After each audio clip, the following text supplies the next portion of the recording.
अभी पिछले ही हफ्ते नायका के फाइनेंशियल रिपोर्ट्स आए हैं। इन रिपोर्ट्स में नायका का नेट प्रॉफिट था करीब 21 करोड़ रुपए।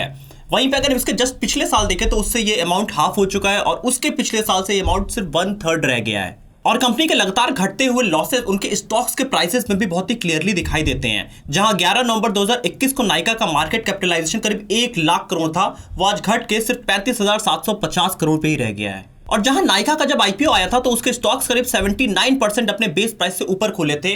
उसकी वैल्यू आज ऑल टाइम लो जाके करीब 126 रुपए तक आ चुकी है। कंपनी के स्टॉक्स में करीब 70% तक ड्रॉप देखा जा रहा है और यहां पे इन्वेस्टर्स का ट्रस्ट भी अब कंपनी के ऊपर लगातार खत्म होता जा रहा है। क्योंकि अगर हम लास्ट ईयर देखें तो कंपनी ने अपने कुछ इनिशियल इन्वेस्टर्स को 1 शेयर के बदले 5 शेयर का बोनस दिया था। इससे लगा था कि कंपनी के स्टॉक्स में अप आएगा, लेकिन ऐसा कुछ होता हुआ नहीं दिखा है। इसका मतलब यह है कि अब लोगों का कॉन्फिडेंस नायका के ऊपर पूरी तरीके से खत्म होता जा रहा है। नवंबर 2022 में कंपनी के बोनस स्टॉक देने के बाद से भी कंपनी के जो स्टॉक्स हैं उनमें करीब 35% तक गिरावट आई है और अप्रैल में कंपनी का ऑल टाइम लो हुआ स्टॉक का प्राइस 114 रुपए। जब नायका का आईपीओ आया था तो वो शेयर मार्केट में एक सबसे अलग कंपनी की तरह आई थी, जहां पे कंपनी ने दिखाया कि हम एक यूनिक ई कॉमर्स कंपनी है जहां हमारे प्रॉफिट्स बहुत ज्यादा है और हमने कैश बर्न बहुत ही कम किया हुआ है, तो इन्वेस्टर्स का ये फेवरेट बनना जायज था। लेकिन आईपीओ के जस्ट पहले अगर हम नायका का प्रॉफिट देखें तो दिसंबर 2020 में इनका प्रॉफिट करीब 68 करोड़ रुपया था, जो कि 2021 में घट के करीब 29 करोड़ आ गया। इसमें करीब 58% डाउन हो गया इनके स्टॉक शेयर मार्केट में लिस्ट होने के बाद। वहीं आईपीओ के बाद कंपनी का रेवेन्यू करीब 36% तक बढ़ा, लेकिन लॉस जब घट रहा है इसका मतलब है कि कंपनी कैश बर्न बहुत ज्यादा कर रही है।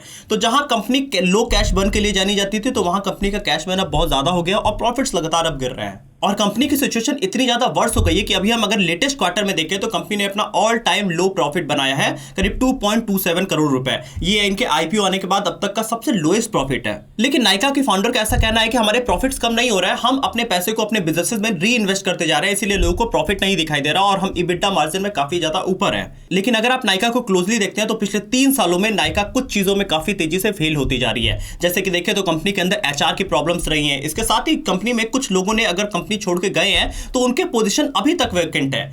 इसके साथ ही अगर हम कंपनी का ऑफलाइन प्रेजेंस देखें तो जहां पे कंपनी को काफी ज्यादा एज था, फर्स्ट मूवर एडवांटेज था बाकी कंपनियों के सामने, वहां पे अब कंपनी पीछे होती जा रही है। इनका जो ऑफलाइन प्रेजेंस है मार्केट में वो लगातार गिरता जा रहा है। वहीं कंपनी अपना मेजर इन्वेस्टमेंट फैशन बिजनेस में कर रही है, जहां पे इनके सामने 2 बड़े जाइंट है, एक रिलायंस रिटेल है और दूसरा मिंत्रा है, जो कि मार्केट में काफी ज्यादा पकड़ बनाए हुए हैं। हेलो दोस्तों, मेरा नाम है दीपक, आप देख रहे हैं डिजिटल। और तो नायका की शुरुआत साल 2012 में फाल्गुनी नायर ने किया था। ये कंपनी ने शुरुआत से ही कैश बर्न बहुत ज्यादा कम किया और इनका स्टार्टिंग से ही ऑब्जेक्टिव था कि ये उन फीमेल्स के पास पहुंचना चाहती थी जो कि टायर 2 और टायर 3 सिटीज में रहती हैं, जिन्हें अच्छे ब्यूटी प्रोडक्ट्स तो चाहिए लेकिन उन्हें जेन्युइन प्रोडक्ट्स नहीं मिल पाते हैं। कंपनी का टारगेट ऑडियंस इतना ज्यादा डिफाइंड था कि कंपनी ने 8 सालों के अंदर दिसंबर 2020 में यूनिकॉर्न स्टेटस अचीव कर लिया। और अगर हम देखें तो दिसंबर 2020 इनका बेस्ट ईयर था, क्योंकि इनके रेवेन्यू में करीब 33% का राइज इसी महीने में आया था। वहीं इसी साल में कंपनी का प्रॉफिट भी 27 करोड़ से बढ़ के करीब 69 करोड़ तक पहुंच गया। अगर आज हम नायका के सारे बिजनेस वर्टिकल्स देखें तो नायका एक ब्यूटी और पर्सनल केयर में डील करती है, इसके साथ ही ये फैशन ब्रांड्स में भी है और इसके साथ ही नायका मेन जैसे भी इनके कई सारे ब्रांड है और ये B2B भी सेल किया करती है। लेकिन अगर हम नायका के सबसे मेजर रेवेन्यू सोर्स देखें तो वहां पर ये ब्यूटी और पर्सनल केयर से ये सबसे ज्यादा अपना रेवेन्यू अर्न किया करते हैं। नायका के बिजनेस में लोगों को काफी सारा पोटेंशियल दिख रहा था, इसलिए अगर हम इनके अर्ली इन्वेस्टर्स देखें तो वो इंडिया के टॉप बिजनेसमैन ही रहे हैं, जैसे कि HS बंका कार्वल ग्रुप के, इसके साथ ही सुनील मुंजाल हीरो एंटरप्राइजेस के और इसके साथ ही नरोत्तम सेकसरिया अंबुजा सीमेंट ग्रुप के भी। 2012 में शुरू हुई नायका ने अप्रैल 2019 तक ही करीब 500 करोड़ का रेवेन्यू टच कर लिया था। अपने 500 करोड़ का रेवेन्यू टच करते ही नायका ने अपनी सबसे पहली ऑफिशियल फंडिंग रेस किया सिंगापुर की TPG ग्रुप से।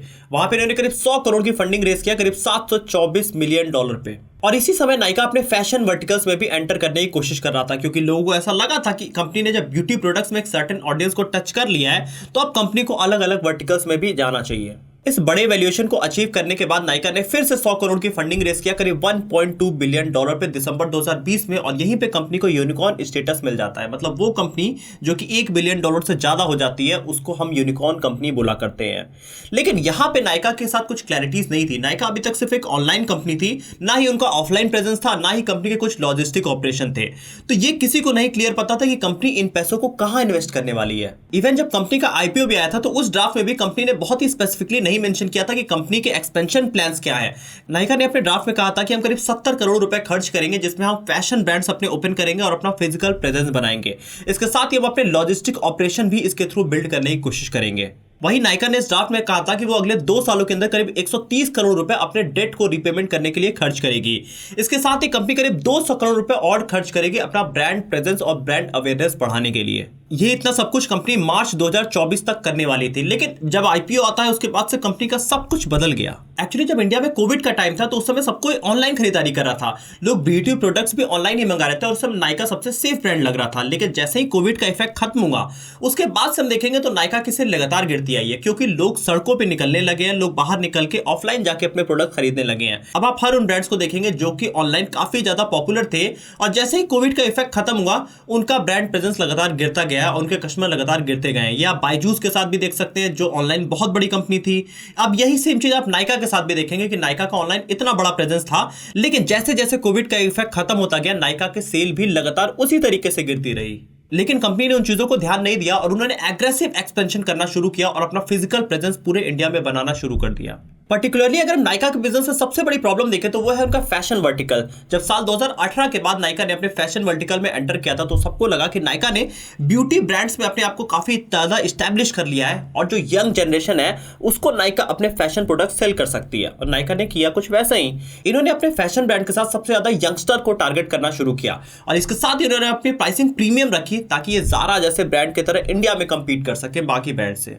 अब फैशन वर्टिकल में कंपनी को एस्टैब्लिश करने के लिए उन्होंने कई सारे एक्विजिशन किया, जैसे कि उन्होंने कीका नाम के ब्रांड को एक्वायर किया, इसके साथ 20dresses.com को एक्वायर किया और इसके साथ ही नायका ने अपने कुछ प्राइवेट लेबल्स भी लॉन्च किए जैसे कि गजरा गैंग और IYKK जैसे। यहाँ पे नायका की फाउंडर फाल्गुनी नायर का ऐसा कहना है कि हम अपने रिटेल आउटलेट्स में कई सारे नए एक्सपेरिमेंट्स कर रहे हैं जिसमें हमें कुछ सक्सेस भी मिली है, जैसे कि इनका इनरवेयर ब्रांड नाइट जो कि ये 200 स्क्वायर फीट में एक एक्सक्लूसिव आउटलेट खोला करते हैं, तो इसका इनका काफ़ी सक्सेसफुल रहा है अभी तक का। लेकिन वो नायका जिसने ब्यूटी और पर्सनल केयर में अपने आप को हमेशा ऑनलाइन में टॉप पे इंडिया में रखा है, वो फैशन रिटेल में क्यों फेल होती जा रही है, इसको आइए समझते हैं। तो यहाँ पे नायका के ऊपर मैक्वेरी की एक रिसर्च है जिसमें बहुत ही क्लियरली ये बताया गया है कि जो इंडिया का फैशन सेक्टर है वो काफ़ी ज़्यादा क्राउडेड है, उसमें काफ़ी सारे कंपटीशन है, जिस वजह से किसी एक ब्रांड को अपना बड़ा ब्रांड प्रेजेंस बनाने में काफ़ी ज़्यादा टाइम लग जाता है। यहाँ पे लीड टाइम इसको कहा जाता है, वो काफ़ी ज़्यादा बढ़ जाता है। तो यहाँ पे फैशन के गेम में एक तो नायका को दूसरे प्लेयर से कंपीट भी करना है, दूसरा अपना ब्रांड प्रेजेंस भी बनाना है, जिस वजह से नायका को काफ़ी सारा टाइम यहाँ लग रहा है। दूसरा नायका का एक B2B बिजनेस है सुपर स्टोर्स नाम का, जहां पे ये होलसेलर के तरह जो वेंडर्स हैं उनको सप्लाई किया करती है कपड़े। अब यहां पे भी जो इनके होलसेलर्स हैं वो इस कंपनी के जो सप्लाई चेन मैनेजमेंट है उससे काफ़ी ज़्यादा खुश नहीं है, क्योंकि अभी तक नायका ने मैन्युफैक्चरिंग को पूरी तरीके से मार्केट में क्रैक नहीं कर लिया है। लेकिन नायका के यही एक्सपेरिमेंट्स ब्यूटी सेक्टर में काफ़ी ज़्यादा इफेक्टिव रहे, क्योंकि उस समय कंपटीशन काफ़ी ज़्यादा कम था और वहाँ पे इनको फर्स्ट मूवर एडवांटेज भी था। और यहाँ नायका को ये अब समझ में आ चुका है कि सिर्फ ऑनलाइन ही पूरा ब्यूटी मार्केट नहीं है, ऑफलाइन उससे भी काफ़ी ज़्यादा बड़ा मार्केट है, इसीलिए कंपनी ऑफलाइन मार्केट को काफ़ी तेज़ी से टैप करने की कोशिश कर रही है। तो यहाँ अगर हम 2022-23 में देखें तो जहाँ कंपनी का पहले 104 आउटलेट थे वो बढ़ के करीब 145 हो गए हैं। इसके साथ ही कंपनी का प्लान है कि वो 50 और रिटेल स्टोर इसी साल ऐड कर ले और अगले 5 सालों में वो 350 स्टोर्स पूरे इंडिया में खोलना चाहती है। और यहाँ जब से नायका ने अपने ऑफलाइन प्रेजेंस बढ़ाना शुरू किया है, कंपनी का डेट काफी तेजी से बढ़ते जा रहा है और वो डबल होकर करीब 798 करोड़ तक पहुंच गया है। तो प्रॉब्लम क्या है कि एक कंपनी जब ब्यूटी सेक्टर में सक्सेसफुल रहती है वो सेम ऑडियंस के साथ फैशन सेक्टर में क्यों फेल हो जाती है? इसका सबसे बड़ा रीजन है कि कंपनी इन दोनों चीजों को 2 डिफरेंट सेपरेट आइडेंटिटी की तरह लेके चल रही है। मतलब कंपनी ब्यूटी सेक्टर को अलग डील कर रही है और फैशन सेक्टर को अलग डील कर रही है, लेकिन इसके दोनों ऑडियंस तो सेम है। तो अगर कंपनी ये दोनों चीजों को एक साथ जोड़ के अगर ऑपरेट करे, क्योंकि जब भी कोई ब्यूटी प्रोडक्ट लेने आएगा तो वो फैशन की भी चीजें खरीदने की कोशिश करेगा, और अगर फैशन के लिए आया है तो वो ब्यूटी प्रोडक्ट खरीदेगा। तो इससे क्या होगा कि कंपनी के एक्सपेंसेस काफी कम हो जाएंगे, वो एक ही स्टोर में वो दोनों टाइप के अपने प्रोडक्ट्स बेच सकती है। यहां नायका अपने आप को एक सेपरेट आइडेंटिटी फैशन में भी बनाना चाहती है और सेपरेट आइडेंटिटी वो ब्यूटी में भी बनाना चाहती है। यही इनका मेजर सबसे बड़ा प्रॉब्लम है। दूसरी जो प्रॉब्लम नायका को सॉर्ट आउट करनी है वो है इनके इंटरनल इश्यूज। कंपनी को यहाँ पे अपने HR पॉलिसीज को और ज़्यादा स्ट्रेंथन करना होगा ताकि यहाँ पे एम्प्लॉयज इनके सेफ महसूस करें और वो कंपनी में रुकी रहे। अगर हम मार्च में ही देखें तो कंपनी के 5 टॉप एम्प्लॉयज में से लोगों ने छोड़ा है कंपनी, जिसमें इनका जो सुपर स्टोर ब्रांड है उसकी CEO ने भी यहाँ पे इस्तीफा दिया है। इसके साथ ही कई सारे लोगों ने यहाँ पे कंपनी छोड़ के चले गए हैं। कुछ रिपोर्ट्स का यहाँ पे ये भी कहना है कि कंपनी में जो लोग छोड़ के जाते हैं उनकी जगह नए लोग अपॉइंट नहीं किए जाते हैं, बल्कि जो भी पुराने लोग होते हैं उनको एक्स्ट्रा वर्क दे दिया जाता है। यहाँ पे प्रोडक्टिविटी टारगेट काफ़ी ज़्यादा कंपनी में बढ़ाया जा रहा है, जिस वजह से यहाँ पे एम्प्लॉयज़ काफ़ी ज़्यादा प्रेशर में महसूस कर रहे हैं, जिस वजह से ओवरऑल कंपनी का प्रोडक्टिविटी गिरता जा रहा है। अब ये सिचुएशन यहाँ पे नायका के लिए एक टफ टारगेट है, क्योंकि नायका को पहले अपना टॉप पोजीशन मेंटेन करना होगा ब्यूटी सेक्टर में भी, इसके साथ ही नायका को फैशन सेक्टर को भी किसी तरीके से क्रैक करना होगा ताकि वो अपने बढ़ते हुए डेट्स को काफी ज्यादा रिड्यूस कर पाए, नहीं तो आने वाले टाइम में इन फ्यूचर कंपनी को बड़ी प्रॉब्लम का सामना करना पड़ सकता है। तो यहाँ पे आप कमेंट ऑप्शन में लिख के बताइए कि क्या नायका फिर से फैशन मार्केट को क्रैक कर पाएगा या नहीं कर पाएगा। कमेंट ऑप्शन में आप जरूर लिख के बताइए। वीडियो अच्छी लगी तो वीडियो को लाइक करिएगा, चैनल को सब्सक्राइब करिएगा, बेल आइकन प्रेस करिएगा।